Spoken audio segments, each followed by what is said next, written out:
Good morning. Welcome to another episode of Walking Digital Corridors. And this morning's topic is multi-threading. If you haven't heard the term multi-threading before, it's essentially nothing new. It's stakeholder management, account planning, whatever you call it within your organization. I think multi-threading is proven to be a very effective tactic as part of your sales strategy. So I'm your bearded sales guy, otherwise known as Alex Abbott, and I'm joined by Jordan Abbott, also known as the Sales Poet, Business Development Manager at the Institute of Sales Professionals. And Jensen Abbott, BDR at Content.ai, and currently in sunny Portugal. Yeah, arrived last night. I'm jealous. Yeah. How much nicer would it have been if we could have just recorded this session, sat around the pool, a nice super bock. Is it super bock? No, what is it? The Portuguese beer, super bock. No, I think it is super. There's Sagres and I think it's super bock. I'll check that. But enjoying the sun and basking in the glory of a win last night. Indeed. Yeah. I mean, hopefully this shows Southgate that substitutes are a good thing. And leave it right to the last minute to do that. Well, I know. To be fair, it would have been nicer if it was a little bit earlier. The subs were quite late on, but they made an impact. So, who are we to moan? Well, I never thought. So I heard something last night that I never thought I would hear from Jensen's lips. Gareth Southgate is a tactical genius. Hold on. Let's still tell the full story. No, so look, I don't really like Southgate, in all honesty. We never would have guessed. But I said the last two matches with the substitutions he's made does make him look like a tactical genius. Yeah. Right. But yeah. You and Grandad, I think, will eventually come round. If he wins, if we win, I don't know. I might. Yeah. So apparently, word on the grapevine is either way, Southgate is leaving. Yeah. Leaving. If he doesn't win, the FA will sack him. Which is I mean, I wanted him gone because of the way we have been playing in the start of the tournament. But that's a tough break, getting a team to the final and then getting sacked. Or if he does win, apparently he'll leave of his own accord. Which I don't blame him. It's one of, if not the toughest job in world football, being the England manager. But you can't hide the fact that he's had a really good innings and he is the most successful manager that we've had since 1966. Yeah, no. Look, it's undisputable. He has done an incredible job. I take my hat off to him. But with the caliber of players that we've got, I would rather us go out and play really attractive football and maybe not get there for another 4 years, just while it's gelling, just because the entertainment of it, like watching that Spanish team play, is incredible. And I do think we're going to get ripped to shreds by the Spanish team. They're just so quick, so agile on the ball. But we need to find another level. Yeah. We need to find another level for Sunday. Yeah. Indeed. Got one more comment on this before we move on. Were you going to say something, Jensen? No, I was going to say, because apparently Pep Guardiola could become the England manager purely because Is he Spanish or it's like old Spain? So, Catalonian. That's it, because he's Catalonian. He's got like a pledge that he can't take the Spain managerial role. Yeah, okay. So, like, it leaves him open. I mean, apparently Potter is being lined up next, which what's this? Graham Potter. Yeah, which doesn't exactly whet the appetite. Yeah, no. Pep, Potter. Tough one. I wonder. Yeah. Anyway, moving on. Let's see how we're talking about England next week. Look, multi-threading. Where do you want to start with this? Do you want to maybe give your thoughts, views on what you think it is, how you do it, if you do it? Yeah, well, I think just, adding a bit of context, as you said, it's nothing new. But I think the reason that it is at the forefront of the conversation at the minute is because all investments are under a lot more scrutiny. They require a lot more justification. Where previously maybe engaging with one or two stakeholders, they would have been able to get it across the line internally because the investment wasn't under so much scrutiny.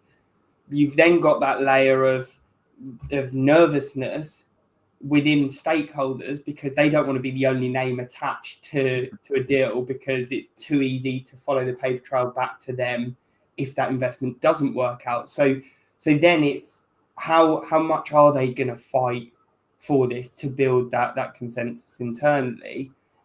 Then comes to sort of strength in numbers. And I was just doing a bit of research ahead of the session, and this stat jumped out at me.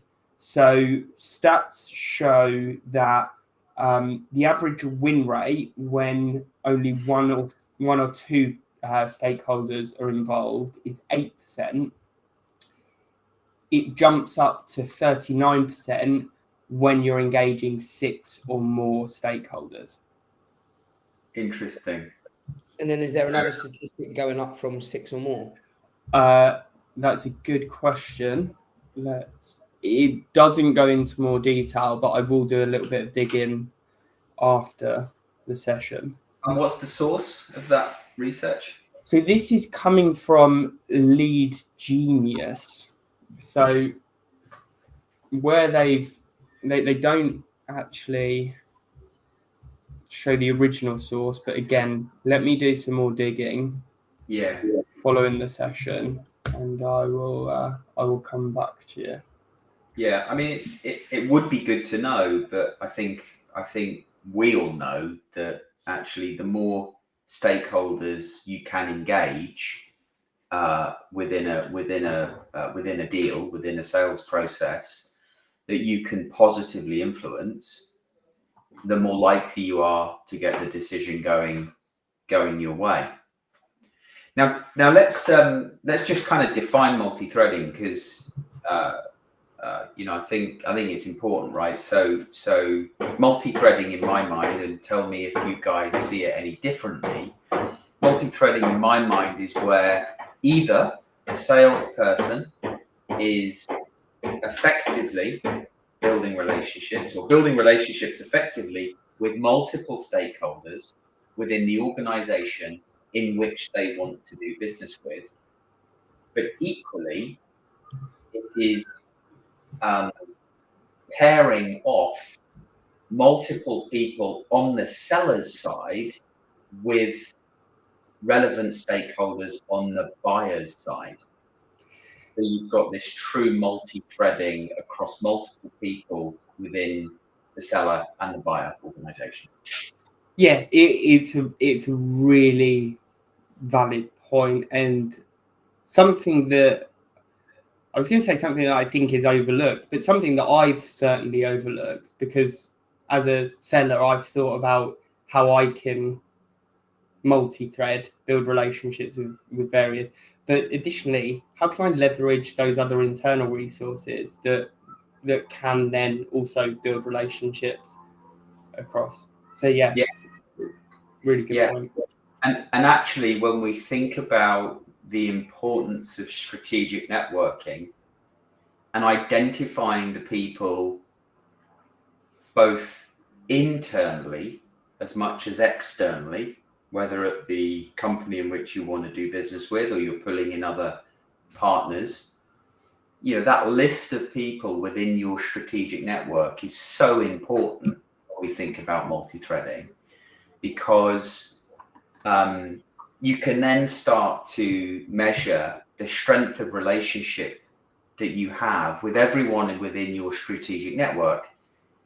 And everyone in your strategic network, I think, should consist of people that, if you build a stronger relationship with those people within your strategic network, it increases your chances of creating new pipeline or strengthening existing pipeline within the business or the company you want to do business with. Yeah. So I thought what we could do is have a little look at this image. Can you see that clearly? Is that coming through okay? Yeah, I got that perfectly clear. Cool. So what you're looking at here is essentially on the left axis, visibility, rapport, and trust. And then along the bottom, length of time, so sales cycle length, but also the number of stakeholders influencing the purchase decision. Now, typically, we see that the more stakeholders influencing the purchase decision over time, the less likely you are to win a deal. And traditionally, you might be relying on email or phone, right? So this quadrant, you have the traditional approach below the orange line, and you'll see what I mean when I say traditional approach. So email and cold calling, right, is traditional. And then we'll get to what comes above the orange line, but then the vertical orange line is kind of, before a qualified opportunity and after you've qualified the opportunity. So before the qualified opportunity, you might be doing some account planning, and that might consist of stakeholder map creation. You then start messaging these people, sharing insight, maybe calling into them. Maybe you're lucky enough to bump into them at an event, or you're inviting them to an event in person, which is quite expensive. And then maybe that results in a one-to-one meeting with somebody that wants to learn more about you and what you do. And what I would add here is, we're reliant on searching and qualifying those 5%, maybe 5 to 10% of people that are in market for the solution that you provide. But there's 95% of the market that probably won't talk to you unless they're considering their needs. And then maybe there's some follow-up. So you're following up with an email. You're hoping that engagement that you've had with them is enough for them to want to learn more. And then you might have a Zoom call or a Teams call, and then there's some chatter behind closed doors that you're not aware of. Do we like this person? Is the problem big enough to solve? Do we think this company can solve it? And ultimately reach that point where you've got 12 or more stakeholders considering the purchase, and hopefully the purchase decision goes your way. But as we know, 52% of deals are left in the graveyard of indecision. Now, let's think about strategic networking and the importance today of bringing in social networking, social media. What if, and it surprises me, I can't tell you how many times I still see it today, where enterprise sellers, mid-market sellers, are selling. They're struggling with enough pipeline. They're struggling with having enough confidence in their existing pipeline. But you look at their LinkedIn profile and it's like a graveyard on the LinkedIn profile. Now, what if you then start liking content that your strategic network is posting, or liking the content that they're engaging with? and for the most part, that will be positive. Maybe you've written a blog post, and there's some debate around your point of view. But because you're putting it out there, you're connecting with your strategic network. You're encouraging debate with the people in which you're trying to grow your influence with. Doing this on LinkedIn costs nothing. Maybe you want to do what we're doing today. Have a chat for 15 to 20 minutes about a topic that is relevant to you and the audience in which you're targeting. Maybe you want to post some videos. I know that's a tactic close to your heart, Jordan and Jensen, with the rap videos. And so, ultimately, this gives you an opportunity to increase your visibility, build an affinity, grow rapport with those hard to reach stakeholders that you otherwise wouldn't have had an opportunity to engage with, which, as we see from the benchmark study that we've been running for almost 18 months now, increases your win rate, increases the amount of pipeline you can generate. And you might be familiar with this graph. This is Gartner research that has found that the close rate significantly decreases the more stakeholders that are involved. Or, to the research that you mentioned, George, the win rate significantly increases the more stakeholders that you can engage within that purchase process. And you'll see the purple arrow dotted line going up.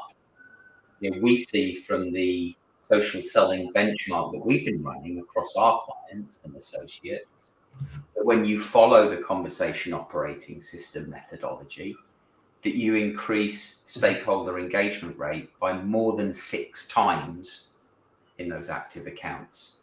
Yeah. And because of following this approach, you create more activity in more accounts, up to 15 times more activity in your territory. Anyway, yeah. I'll pause there because I'm keen to get your thoughts on this. Yeah, no, I think that it's clear. All the data shows us that we need to engage more buyers as a result of the shifts that have taken place in buyer behaviours. Keen to him. Sorry. Well, so why don't we see more sellers doing this? Why don't we see more customer success folks doing this, do you think? Because it's hard. It's tough enough to cut through the noise with one person in an organization. Yeah. We've created the perfect storm for ourselves by absolutely bombarding these people with outreach, with insight-led, content, just burying them. That to be able to cut through is no easy task, right? So I think when salespeople finally do cut through, we forget whether it's complacency, whether it's just that desperation to build some form of pipeline. Perhaps it sort of falls by the wayside. And the top sellers are doing exactly what we're talking about. They're engaging, but I think it's a case of, again, whether it's complacency, whether it's that desperation, or whether it's just because it's different to what has traditionally worked. Yeah.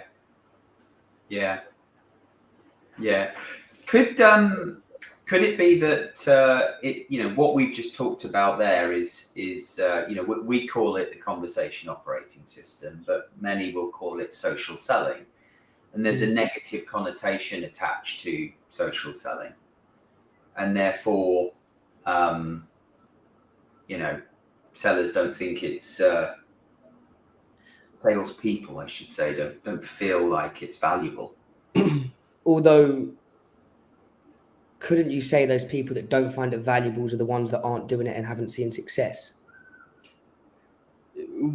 Yeah, potentially. I think that goes back to what Alex is saying in terms of that stigma, because for some, it's just seen as another channel. Social seen as another channel, but it's not. Okay, yes, it is another channel, but for some people, they see it as another channel where they can copy paste their approach that they've done elsewhere. Whereas what we're talking about here is behavioural change, and LinkedIn or socials facilitate that behaviour. Yeah. And actually the minds, the way that one thinks about social media perhaps is more aligned to, well, it's marketing as opposed to selling. Yeah. And I think if one thinks about posting as social selling, or sending connection requests only as social selling, then they misunderstand what social selling is about. Yeah. It's actually about posting humanized content and commenting daily, inserting yourself into conversations with your target audience, or so that your target audience can see you for the right reasons. Yeah, agreed. Yeah. Okay. Sorry, just one quick question, and perhaps this is something for another session, but I think it'd be quite beneficial to break down those various layers of the strategic network. As you mentioned, what does it consist of? Obviously, there's going to be prospects in them. There might be some mentors. There might be some advocates. There might be your internal organisation. It'd be quite cool to actually break down those various groups and the benefits that they provide in terms of your strategic network. And as I'm talking, it definitely sounds like it should be another topic for another discussion, because I think there's quite a lot there. Let's do that next week, and we can share the way in which we think about the strategic network, a focused account, territory, and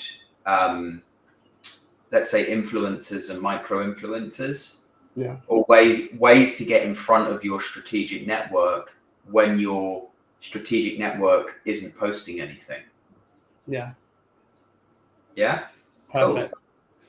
All right, I think that kind of wraps things up for today, unless you want to add anything else. No, I think that's everything. I'll see you in about 4 hours when my flight lands in Faro. I'm jealous now, seeing you both in Portugal. I was going to say, is that because you want to come and get beat at go-karting? Oh, don't even go there. Have you got the GoPro? Or golf. Or golf, yeah. Pick a sport you want to get beaten at, and I'll beat you, mate.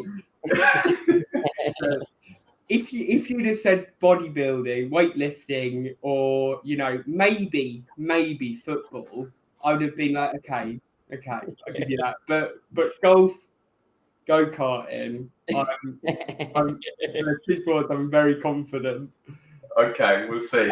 Have you got the GoPros? Because records, and we'll get some footage for next Friday's session, the F1 session. Oh yeah. I've got some footage to show as well from being at Silverstone. So okay, perfect. Yeah. I'll ask Mum if she'll record us. Yeah, love that. Good. All right, guys. Well, thank you very much for your value time, as always. Have a great rest of your week, and see you next time on Walking Digital Corridors. Take care.